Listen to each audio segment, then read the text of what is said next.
Welcome to the Deep Dive with Ben Cross and Lauren Taylor. We have a massive stack of material in front of us today. Oh, massive is an understatement. Right. We're looking at comprehensive historical retrospectives, transcripts from YouTube documentaries, detailed articles, and Wikipedia entries, all chronicling a 50-year musical dynasty. Yeah, it's a lot to unpack. It really is, because our focus for this deep dive is the soaring highs, the devastating crashes, and the enduring legacy of America's quintessential rock band, the Eagles. And we're setting out to answer some pretty core questions today, right? Exactly.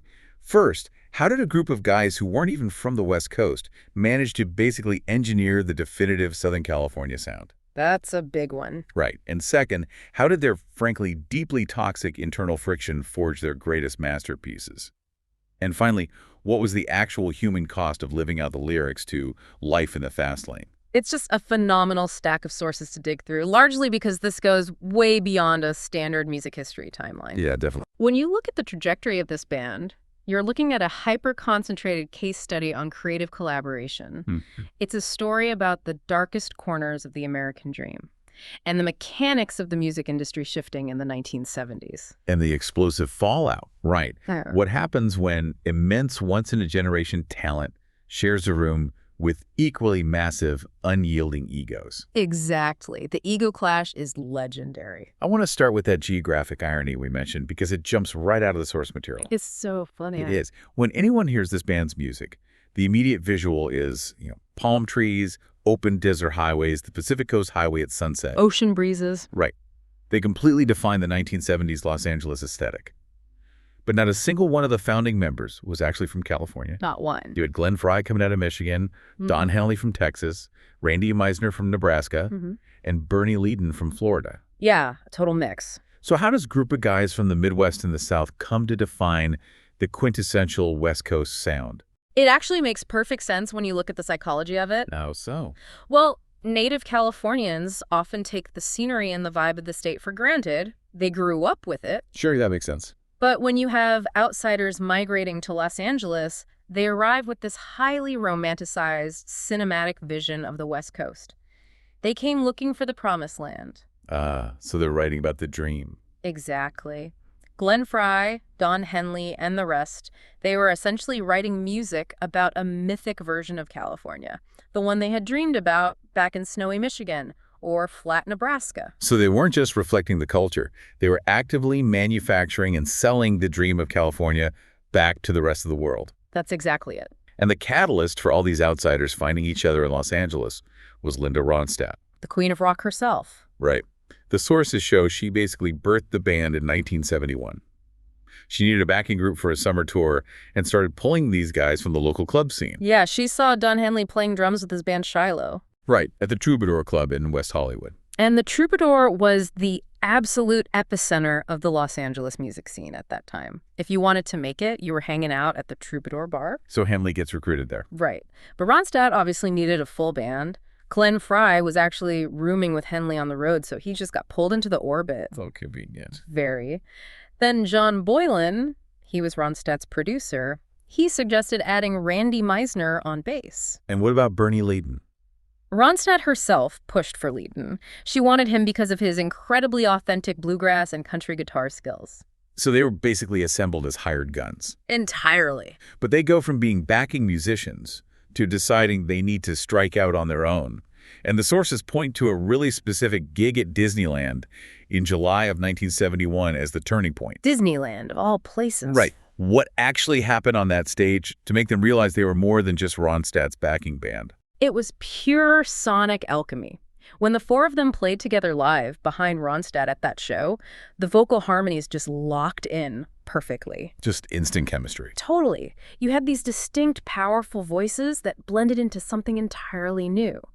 Ronstadt herself is quoted in the retrospectives, noting how undeniably happy and cohesive they were playing together. Wow. The chemistry was so overwhelming that the transition from hired backing band to independent group was almost instantaneous. And she was okay with that? Yeah, Ronstadt gave them her blessing. She recognized that they had stumbled onto a sound that was just too big to stay in the background. Which brings us to the mythology they started building around themselves right out of the gate, starting with the name and that first album cover. Oh, the desert trip. Yes, I was reading the notes on their trip to the Mojave Desert's Joshua Tree National Park. Apparently, this was a heavily peyote and tequila-fueled excursion. Highly fueled, yeah. They were out there looking for inspiration, and Glenn Fry supposedly looked up into the desert sky, saw an eagle soaring, and just shouted it out. That trip is a cornerstone of their lore. It produced the iconic photograph for their self-titled debut album cover, capturing them bathed in this golden, mystical desert light. It's a great image. It is. But there's a fascinating piece of trivia about the name itself. It is exclusively Eagles. Right, no V. Exactly. Comedian Steve Martin, who used to hang around with them at the Troubadour, originally suggested they call themselves the Eagles. Which sounds totally normal. Sure, but Glenn Fry stubbornly insisted that the group is just Eagles. It was a deliberate choice to make the name sound more imposing and singular. Just Eagles. I love that. Yeah. Let's talk about the evolution of their sound, though. Because they did not start out as stadium rock gods. Not at all. The early material, specifically the debut album and their sophomore record, Desperado, leans incredibly hard into country roots. Very heavily. You listen to Take It Easy or Witchy Woman, and there's a very distinct porch-sitting acoustic credibility to it. Bernie Leadon seems to be the primary engine behind that vibe. He absolutely was. Bernie Leadon was a bluegrass purist to his core. He brought the banjo. The banjo, the mandolin, and these incredibly intricate, finger-picked acoustic guitar lines. He gave the band an authentic country foundation. Right. In those early years, their sound was essentially country music played with a rock attitude. The pristine vocal harmonies layered over Leadon's acoustic picking created a very specific sonic landscape, and it totally dominated early FM radio. But the sources indicate that as the band's popularity grew, that heavy country influence started causing serious friction. Oh, massive friction. By the time they hit the studio for their third album, On the Border, there is a huge internal tug-of-war happening.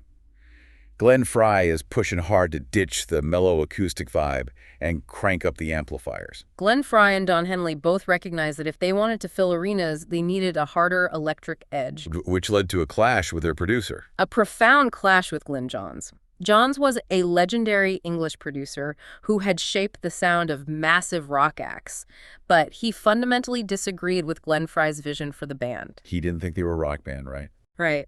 Johns told them straight to their faces that they were not a rock and roll band. He wanted them to stay in that mellow, vocal-driven country lane. I saw a quote where Glenn Fry actually mocked Johns' British accent, recalling how Johns condescendingly told them that bands like The Who were rock and roll, and they were simply not that. It really stung them. It seems like that dismissal just fueled Glenn Fry's determination even more. They fire Johns, bring in a new producer named Bill Simsek, and fundamentally alter their trajectory by hiring Don Felder. Hiring Don Felder was the critical pivot point. They called him Fingers, right? Yeah, Glenn Fry nicknamed him Fingers because his technical proficiency on the guitar was just staggering. Felder was originally only brought into the studio to add some slide guitar to a single track. That's the session guy. Exactly. But his playing was so electric, so heavy and textured, that it completely blew the rest of the band away. They invited him to join the group the very next day. Wow, on the spot. Yeah. Felder provided the dual guitar firepower that finally allowed them to transition from a country rock act into a genuine stadium rock band. So while the music is getting heavier and more complex, there is a massive shift happening behind the scenes with their business structure, too. Oh, the business side is fascinating. The documentaries place a huge emphasis on their manager, Irving Azoff. He sounds less like a traditional music manager and more like a ruthless corporate raider. Irving Azoff completely revolutionized how rock bands operated as businesses. Before him, the labels had all the control, right? Yeah, exactly. Record labels held all the power, dictating terms to the artists. But Azoff flipped the script. He was a ferocious advocate for the band and pioneered a management style that demanded unprecedented control. So they were calling their own shots. Completely. He secured the band the rights to dictate their own touring schedules, control their lucrative merchandising empire, and renegotiate recording contracts on their own terms. Which made them incredibly wealthy. Staggeringly wealthy. He transformed the band into a corporate entity. But that autonomy came with a terrifying amount of pressure. Because it's all on them. Right. When you control everything, the burden of sustaining that massive machine falls entirely on the artist's shoulders. And that pressure cooker environment sets the stage perfectly for 1976, and the release of Hotel California. The masterpiece. This album is a cultural behemoth. We are talking about 38 million copies sold in the United States alone. It catapulted them from rock stars to global icons. Hotel California is their undisputed career-defining record. It represents the complete realization of their rock ambitions. The title track alone is just wild. It's a masterclass in songwriting. Don Felder brought in the haunting, descending chord progression, which, funnily enough, they initially referred to on the demo tapes as Mexican reggae. Mexican reggae, that's amazing. Right, and then Don Henley and Glenn Frey layered on those incredibly vivid, cynical lyrics. It's a brilliant allegory. It really is. It's an allegory for the hedonism, self-destruction, and the dark, predatory underbelly of the Los Angeles music industry. It paints a picture of a journey from wide-eyed innocence to jaded experience, trapped in a gilded cage where you can check out anytime you like, but you can never leave. Wait, while we're talking about the lyrics for Hotel California, I was looking through the source notes, and there's a specific breakdown of the line. They stab it with their steely knives, but they just can't kill the beast. Oh, yes. Is that a deliberate reference to what I think it is? It absolutely is. It's a direct, playful jab at the band Steely Dan. That is so petty. I love it. Both groups shared Irving Azoff as a manager, and they had developed this competitive, friendly rivalry. Steely Dan had actually fired the first shot. Really? How? They referenced the band in their own song, Everything You Did, with the lyric, "Turn up the Eagles, the neighbors are listening." Oh. So Henley and Glenn Frey fired back with the Steely Knives line. It's one of those great pieces of rock trivia that highlights how interconnected the 1970s Los Angeles music scene really was. I just love that level of petty lyric writing. But the massive global success of Hotel California seems to be the exact thing that fractures the band. Yeah, it was the beginning of the end. We talked about Bernie Leadon being a staunch country purist. The sources detail how isolated and miserable he became as the band leaned entirely into this heavy electric rock direction. His creative control was essentially gone. The transition was incredibly painful for Leadon. He felt the original soul of the band was being sacrificed for stadium anthems. And that frustration just built up. Until one of the most legendary, dramatic exits in rock history, the tension finally snapped backstage after a show. Glenn Frey was enthusiastically laying out his grand vision for the band's future, dominating the conversation as usual. And Leadon just snaps. Leadon had simply had enough of the ego and the direction. He walked over, poured a beer directly over Glenn Frey's head. Poured a beer on his head. Literally poured it over his head, told him he needed to calm down, and effectively quit the band right there on the spot. Hold on. How do you even go out and play the next show after a moment of disrespect like that? You don't. That was the definitive end of the original lineup. Leadon's departure perfectly illustrates the violent breaking point between their acoustic origins and their new global reality. So they have this massive void to fill. Right, and to fill it, they brought in Joe Walsh. And Walsh was the complete polar opposite of a bluegrass purist. That's putting it mildly. He had already established a wildly successful solo career and had played with the James Gang. He brought an unpredictable, electric, deeply chaotic rock and roll energy to the group, both in his guitar playing and his lifestyle. Oh, his lifestyle. Joe Walsh's offstage antics take up a significant portion of the retrospectives. Yeah. I was reading about his reputation for hotel destruction. And the sources casually mentioned he was taking literal notes from Keith Moon on how to properly dismantle a hotel room. Yes. He was traveling with a chainsaw. Yes, the chainsaw was a regular fixture in his luggage. Reportedly used to intimidate hotel front desk clerks or physically alter room furniture. That is unhinged. But the most infamous story involves Moon taking Walsh on a shopping trip to a local hardware store. Oh. They bought bags of charcoal and lawn fertilizer, mixed the chemicals together inside a condom, and flushed it down a hotel toilet. You're kidding. The resulting explosion completely blew out the plumbing infrastructure 2 floors down. That was the level of chaotic energy Walsh injected into an already volatile band dynamic. That is just staggering vandalism. Yeah. But that chaos wasn't sustainable.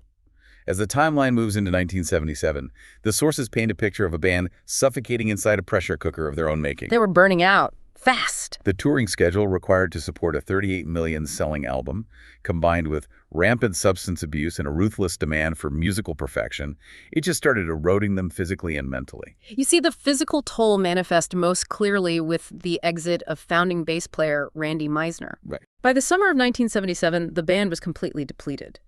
Meisner was in a particularly bad state. He was suffering from severe stomach ulcers, exhaustion, and the emotional strain of being away from his family in Nebraska. The breaking point happens during a tour stop in Knoxville, Tennessee, right? Yes. Meisner's signature vocal moment was the soaring high notes on the ballad, Take It to the Limit. Which is a tough vocal part. Incredibly tough. And he was feeling incredibly sick and told the band he couldn't hit the notes. He refused to perform the song for the encore. I found the lack of empathy in that moment genuinely shocking. You have a guy with bleeding ulcers saying he physically cannot sing, and Glenn Frey, who is known for being fiercely competitive, aggressively confronts him backstage. He had no patience for it. None. He accuses Meisner of being unprofessional and letting the paying audience down. The sources say it escalated into a vicious shouting match that nearly turned into a fistfight right behind the curtain while the crowd was cheering for an encore. It really highlights the ruthless, mechanical perfectionism required to stay at the apex of the music industry. There was just no room for human frailty. So what happens to Meisner? After that tour concluded, Meisner quit to return to the Midwest and recover his health. He was subsequently replaced by Timothy B. Schmidt.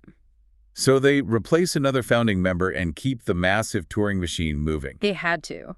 But the foundational cracks were too deep, and the ultimate implosion was just waiting for a spark.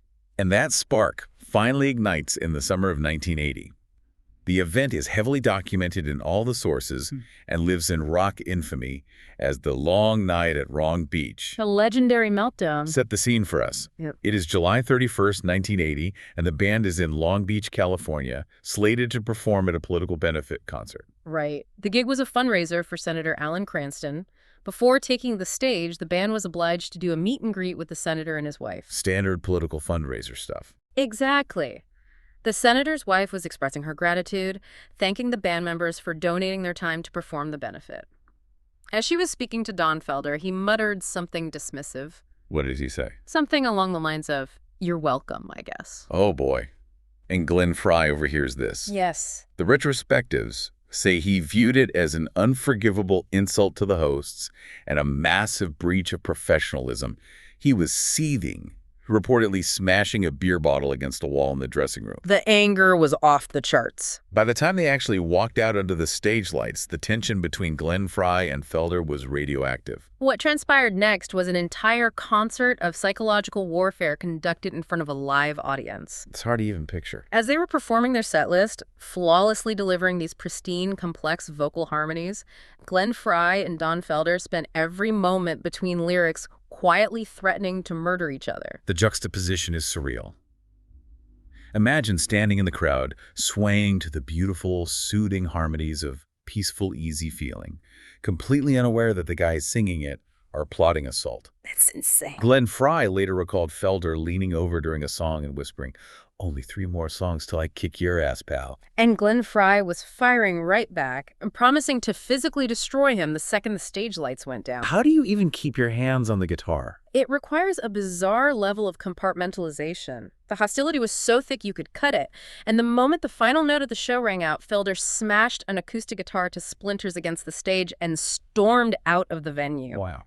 There was no press conference, there was no official statement drafted by publicists, they just walked away from the wreckage of the band. That silent, furious splintering led to a hiatus that lasted for 14 long years. 14 years. Which is an eternity in pop culture. Yeah. Especially for a band that walked away at the absolute zenith of their commercial power. The sources tracked their movements during that long vacation. They all retreated into solo projects. Very successful solo projects. Right. Don Henley achieved massive mainstream success with hits like The Boys of Summer. Glenn Frey had his own string of solo radio hits and even pivoted into acting, securing a highly memorable guest starring role on the television show Miami Vice. And throughout that entire decade and a half, journalists never stopped asking them the same question. Will the band ever reunite? And they hated that question. Don Henley grew so exhausted by the constant inquiries that he stubbornly delivered what became the defining quote of their breakup. He told the press that a reunion would only happen when hell freezes over. Ouch. It cemented the idea that the animosity was permanent. But time and a strategic country music project eventually thawed the ice. The turning point, documented in the sources, happens in 1993. The tribute album. Yeah, a tribute album was put together featuring prominent country artists covering the band's catalog. Travis Tritt recorded a cover of Take It Easy and managed to convince the 1980 lineup to appear together in his music video. It's remarkable that a simple music video shoot acted as the diplomatic summit to end a 14-year blood feud. Truly. Standing together on that set in 1994, they realized two things. First, the musical magic was still instantly accessible. Second, the timelessness of the music they had created was ultimately more important than the grudges they were holding. Which paved the way for the tour. Directly to a massive, unprecedentedly lucrative reunion tour. And leaning entirely into the irony of Henley's old quote, they wryly named it the Hell Freezes Over Tour. They proved their dominance all over again, and the legacy has endured well into the modern era, even navigating profound tragedy. Yeah, losing band members is incredibly tough. The band lost Glenn Frey in 2016 due to complications from several illnesses, and we lost Randy Meisner in 2023. Yet the machinery of the band continues to move forward. After Glenn Frey's passing, they made the emotional decision to bring his son, Deacon Frey, into the lineup, alongside country music veteran Vince Gill to handle his iconic vocal parts. A really beautiful tribute. It was. They have continued filling stadiums, honoring the staggering catalog of music they built, which culminated in the launch of their massive farewell tour in 2023. So, looking back over this massive stack of research, what is the ultimate takeaway for someone listening to this deep dive today? The story of this band is fundamentally a masterclass in the agonizing friction of collaboration. It challenges you to look at your own teams, your creative projects, or your workplace dynamics. How so? The question it poses is this: how much of your core identity and vision are you willing to compromise in the pursuit of massive, unprecedented success? Bernie Leadon was faced with the choice between protecting his acoustic country roots and achieving global rock stardom. He chose to protect his roots, but it cost him his place in the biggest band in the world. It is a heavy, relatable choice about ambition versus authenticity.